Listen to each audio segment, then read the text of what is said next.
Swastiastu. Selamat pagi anak-anak dimanapun anak-anak berada, termasuk Bapak Ibu Guru PJOK atau Pendidikan Jasmani, Olahraga dan Kesehatan. Jadi pada kesempatan hari ini saya akan memberikan satu materi yaitu tentang kebugaran jasmani. Kenapa mesti kebugaran jasmani? Itu hal yang harus kita pahami. Dunia saat ini dilanda oleh pandemi COVID-19. Itu sebuah bencana yang sangat luar biasa. Banyak kasus yang sulit atau susah kita tangkal. Dan salah satu cara yang untuk menangkal virus COVID-19 itu adalah dengan cara meningkatkan kebugaran jasmani kita. Kebugaran jasmani kita sangat berperan untuk meningkatkan kekebalan atau imun tubuh kita, supaya kita bisa menangkal virus COVID-19. Nah, di dalam media pembelajaran yang saya gunakan adalah Google Sheet. Jadi di sana ada beberapa unsur yang menjadi penekanan kita, saya selaku guru PJOK, serta anak-anak dalam melakukan proses pembelajaran. Semoga apa yang Bapak sampaikan ini bermanfaat di dalam kehidupan anak-anak sehari-hari, terutamanya untuk menangkal, yang pertama adalah menangkal virus COVID-19. Nah, di dalam media pembelajaran yang kita gunakan, di sana ada beberapa unsur. Yang pertama adalah kita harus tahu dulu pengertian daripada kebugaran jasmani. Apa itu kebugaran jasmani?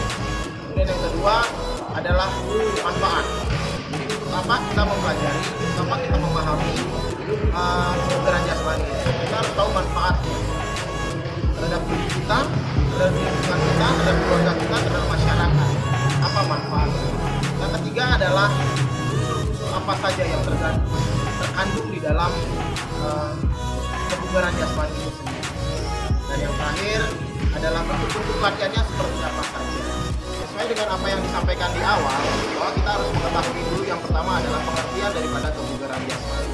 Banyak para pakar di dunia kedokteran, di dunia pendidikan olahraga mengemukakan tentang pengertian daripada kebugaran jasmani. Tetapi menurut saya sendiri, kebugaran jasmani merupakan kemampuan tubuh atau aktivitas tubuh kita untuk melakukan aktivitas fisik dalam jangka waktu yang panjang dan lama tanpa mengalami kelelahan berarti.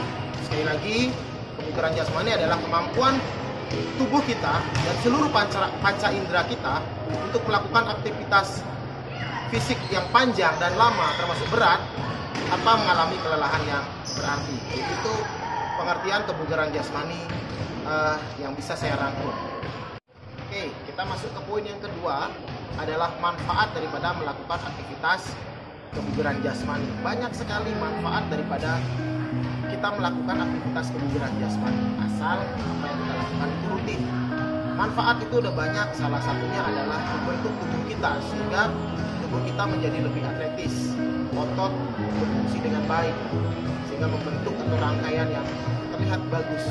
Tidak obesitas, hilangnya stres karena kita melakukan aktivitas. Kemudian meningkatkan antibodi. Ini merupakan tujuan yang menurut saya motif yang paling sesuai di zaman sekarang, yaitu meningkatkan kekebalan tubuh kita untuk bisa menangkal virus corona yang sekarang sedang. Oke, untuk poin yang ketiga merupakan unsur-unsur daripada kebugaran jasmani.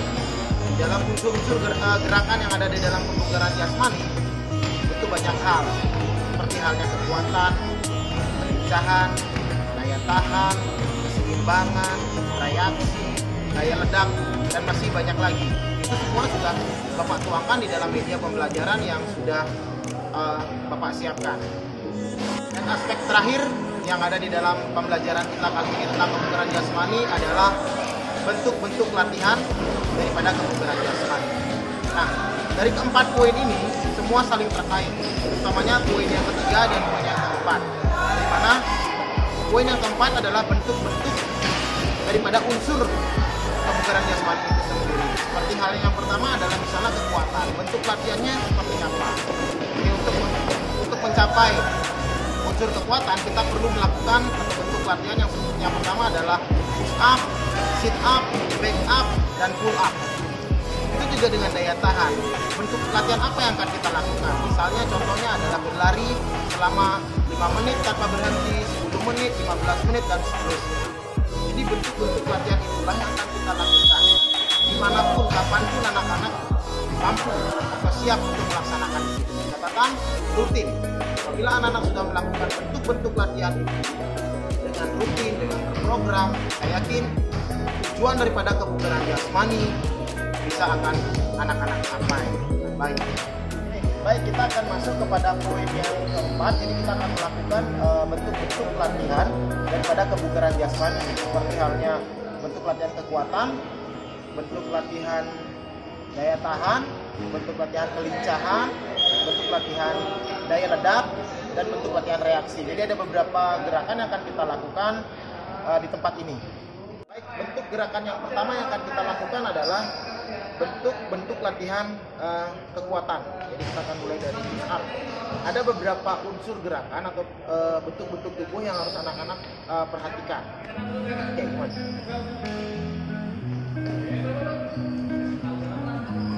Untuk melakukan gerakan push up, itu yang pertama kali dilakukan adalah plank position, di mana kedua tangan harus sejajar bahu dan lurus.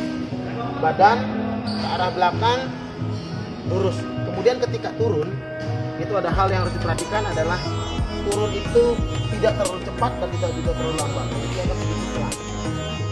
Jadi seluruh badan kita masih lurus dan selanjutnya adalah up. Nah, ketika naik ini itu ada perbedaan kecepatan. Jadi lebih mendorong lebih cepat. Sekali lagi, turun, tarik nafas, naik, keluarkan. Turun, naik nafas, keluarkan dengan cepat. Jadi itu bentuk latihan daripada kebugaran jasmani. Itu anak-anak bisa lakukan mungkin 15 kali selama 2 periode, 20 kali 2 periode, dan seterusnya. Ini kekuatan, masih di unsur kekuatan. Hari ini kita akan melakukan gerakan yang kedua disebut dengan sit up. Untuk melakukan sit up yang baik, ada beberapa hal yang harus kita perhatikan. Yang pertama adalah kaki. Jadi kedua kaki ini boleh ada yang bantu duduk. Kali ini saya dibantu oleh anak yang cantik. Ya, duduk. Kemudian kaki ini membentuk segitiga. Jadi ini kaki ini membentuk segitiga.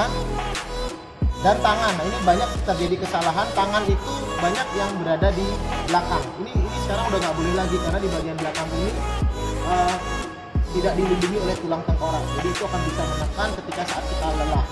Nah, tangan yang baik itu bisa di perut atau di depan dada, ini tidak masalah. Nah, untuk gerakannya, perhatikan ketika turun sama seperti gerakan push up tadi, tidak terlalu cepat sambil menarik napas.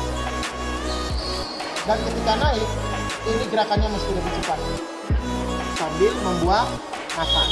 Dan perhatikan, ketika turun ini tidak disarankan seluruh tubuh kita menyentuh daripada lantai. Jadi yang menyentuh punggung kita seyogianya tidak menyentuh lantai. Ini masih lurus. Kemudian kalau naik itu jangan pelan-pelan. Jadi gerakan ini bisa anak-anak lakukan selama 15-20 kali, kemudian lakukan repetisi kembali. Oke, seperti contoh gerakannya.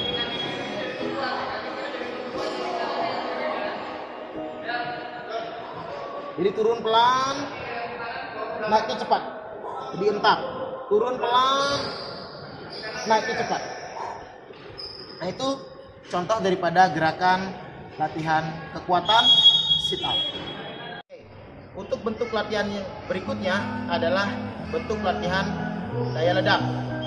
Jadi bentuk latihan daya ledak ini ada beberapa otot tubuh kita yang harus kita konsentrasikan, mulai dari ankle, pergelangan kaki, otot paha, otot perut. Yang paling penting juga adalah fokus atau konsentrasi kita. Nah, untuk bentuk latihannya sederhana, kita akan mulai dari alpha step test atau naik turun bangku. Itu kaki yang pertama kali digunakan boleh kaki kanan atau kaki kiri, ini tidak menjadi masalah. Gerakannya memperhatikan. Jadi kita akan mulai dari kaki kanan, kemudian dilanjut ke kaki kiri, kemudian cincin. Ya, setelah cincin, kembali kaki kanan yang turun duluan. Nah, jika kita mulai menggunakan kaki kiri, kita kaki kiri dulu naik, kaki kiri naik, kaki kanan cincin. Turunnya begitu juga, kiri kanan. Jadi seperti itu. Gerakan ini anak-anak lakukan bebas, bisa 25 kali sampai 50 kali, silahkan. Baik, gerakannya adalah seperti ini. Di badan, ketika jinjit badan lurus, kemudian ankle dikunci, semua otot kaki itu terangkat ke atas. Lurus. Naik. 2. Terus. 3. Nah, gerakan ini juga akan berpengaruh kepada keseimbangan tubuh kita. Jika keseimbangan tubuh kita kurang baik, itu akan berantakan. Masih di unsur gerakan daya ledak, jadi untuk latihan yang kedua merupakan kelanjutan daripada gerakan yang pertama tadi, di mana kita akan melompat atau mengangkat kedua kaki kita bersamaan sehingga mendarat di sasaran yang akan kita capai. Jadi ini perlu beberapa hal. Yang pertama, kedua kaki kita ini bentuk selebar bahu. Perhatikan, bentuk selebar bahu. Berat badan kita bawa ke bawah, kemudian kedua tangan kita ayun. Kemudian kita akan melompat dan kita akan mengangkat seluruh badan kita sehingga bisa berpindah tempat. Perhatikan. Mendaratnya, kedua kaki kita masih membentuk sebuah gerakan tegas. Jadi kedua kaki masih selebar bahu, lutut kita masih tertekuk sehingga masih ada unsur pegasnya. Untuk turun, silakan seperti biasa. Dan konsentrasi lagi, siap, ayo. Gerakan ini juga bisa kita kombinasikan, misalnya 1 kali lompatan atau 2 ataupun 3 kali. Kita akan coba untuk di 2 lompatan ini menggabungkan antara daya ledak, kecepatan, dan keseimbangan. Kita masih fokusnya di daya ledak. Perhatikan.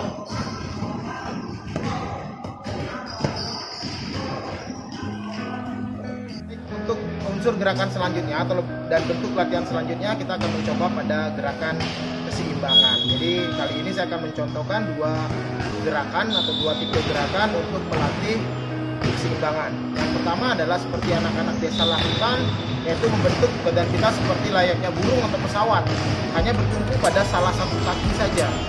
Jadi poin pentingnya adalah bagaimana kita mempertahankan posisi tubuh kita untuk tidak jatuh.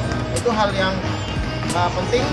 Kemudian yang gerakan yang kedua adalah bagaimana kita bersila tapi menggunakan satu kaki saja. Baik, untuk gerakan yang pertama kita akan membentuk pesawat. Yang pertama yang harus anak-anak pastikan adalah kaki mana yang akan anak-anak gunakan. Bertumpu menggunakan kaki kiri atau menggunakan kaki kanan atau diganti-ganti, silahkan. Jelas, pada saat melakukan gerakan pesawat menggunakan satu kaki. Kita akan mencontohkan menggunakan kaki kiri dulu, boleh. Kita akan menggunakan kaki kiri, kemudian badan sedikit dicondongkan ke depan, kedua tangan dibuka lebar untuk mencapai keseimbangan. Kemudian kaki lurus. Ini berusaha serendah mungkin, kaki sisi mungkin. Ini kita bisa lakukan mungkin 10 detik sampai 15 detik. Kemudian berdiri kembali. Oke, jadi kita akan coba menggunakan kaki kanan. Gerakannya sama, untuk yang diperhatikan juga sama. Kita akan mulai dari kaki kanan, badan sedikit dicondongkan ke depan, diluruskan, ini diturunkan, kaki diturunkan. Ini bisa 10 sampai 15 detik. Kemudian kembali apabila sudah 15 detik. Nah, untuk gerakan yang kedua, kita akan coba bersila untuk menjaga balancing kita. Jadi kaki kanan kita lipat di depan di atas paha kaki kiri kita.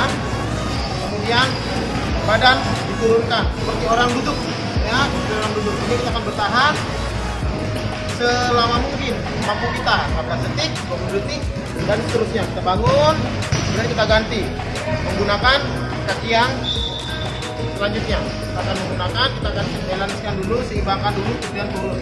Kaki boleh, tangan boleh dilebarkan ataupun diturunkan seperti ini, tidak menjadi masalah. Seenaknya anak-anak saja. Kemudian dinaikkan kembali. Nah, jadi itu merupakan bentuk-bentuk, baru sebagian kecil bentuk-bentuk daripada latihan keseimbangan. Baik, untuk unsur gerakan kebugaran jasmani selanjutnya kita akan ke kecepatan. Jadi di kecepatan itu bagaimana reaksi tubuh kita untuk melakukan gerakan yang jauh dengan waktu yang semakin sedikit semakin bagus. Nah, untuk cara melatihnya kita akan melakukan bagian per bagian. jaraknya dekat dulu, habis itu kita perpanjang dan kita perpanjang lagi. Oke.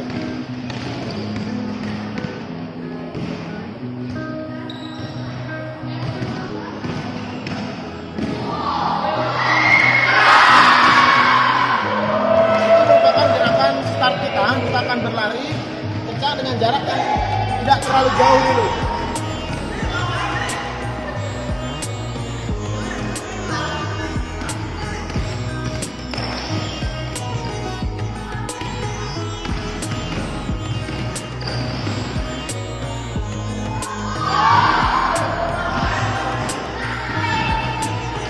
Untuk di gerakan ini ada 4 cone yang sudah saya pasang, di mana yang hijau merupakan start kita, kemudian kita akan berlari kencang menuju ke poin kedua. Nah, ketika poin kedua ini, setelah melewati ini jangan langsung berhenti, itu berbahaya. Jadi kita berhenti, selesai pada poin kedua, kita akan berlari mengurangi kecepatan kita sampai poin ketiga. Begitu juga nanti selanjutnya, dan terakhir kita akan mencapai kecepatan sampai poin yang keempat yang berwarna merah. Jadi kita akan mulai dari gerakan yang pertama.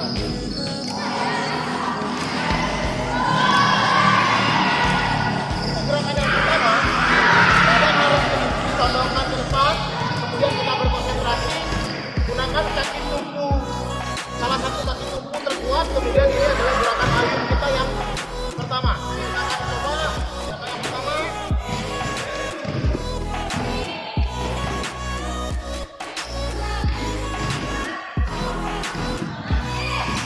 Gerakan tersebut bisa kita ulang-ulang. Itu adalah gerakan yang pertama, jadi kita sampai fokus kecepatan kita pada cone atau poin yang pertama. Nah, kita akan fokus pada cone yang kedua. Sekarang kita cone yang kedua.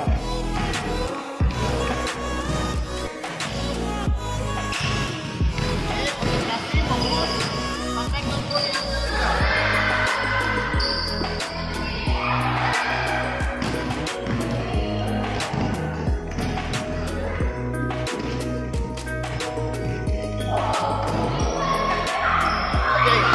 Gerakan yang kedua, dan gerakan yang terakhir adalah kita akan sampai cone yang berwarna merah. Gerakan ini bisa anak-anak ulangi, repetisinya harus meningkat dari latihan hari pertama, hari kedua, dan seterusnya.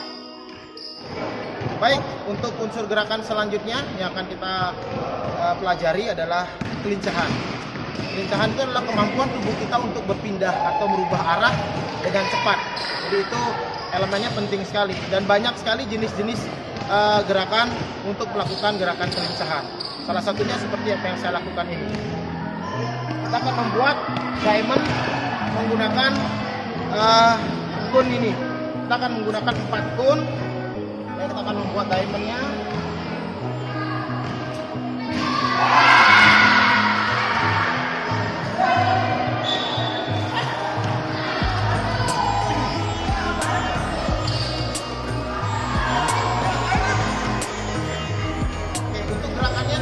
Mulai dari posisi tengah-tengah, center. Yang pertama adalah gerakan, kita melakukan gerakan zigzag, mulai dari kanan ke kiri atau sebaliknya dari kiri ke kanan. Lakukan, bentuk, kemudian kita kembali ke tengah. Nah, di tengah ini kita back pedal, kita akan lari mundur, kemudian melewati, kemudian lari depan. Sampai kembali depan posisi awal. Nah, itu gerakan itu bisa kita lakukan baik menggunakan hitungan ataupun menggunakan waktu. Kita contoh seperti ini.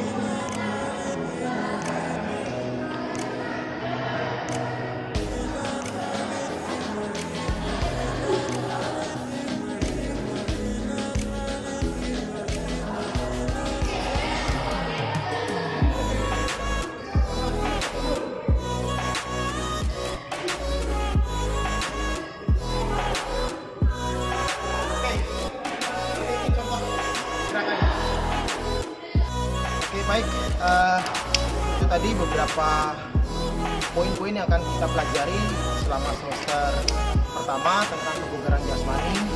Jadi mulai dari pengertian daripada kebugaran jasmani, yang kedua manfaat dari kita melakukan kebugaran jasmani, kemudian yang ketiga adalah unsur-unsur dalam kegiatan kebugaran jasmani, dan yang terakhir adalah bentuk-bentuk latihan atau gerakannya. Nah, untuk anak-anak silahkan melakukan aktivitas yang Bapak contohkan tadi itu secara rutin, secara bahagia, dan anak-anak sudah tahu manfaatnya sehingga mampu meningkatkan kekebalan tubuh anak-anak. Jadi selamat berlatih, selamat belajar. Terima kasih. Om Santi Santi.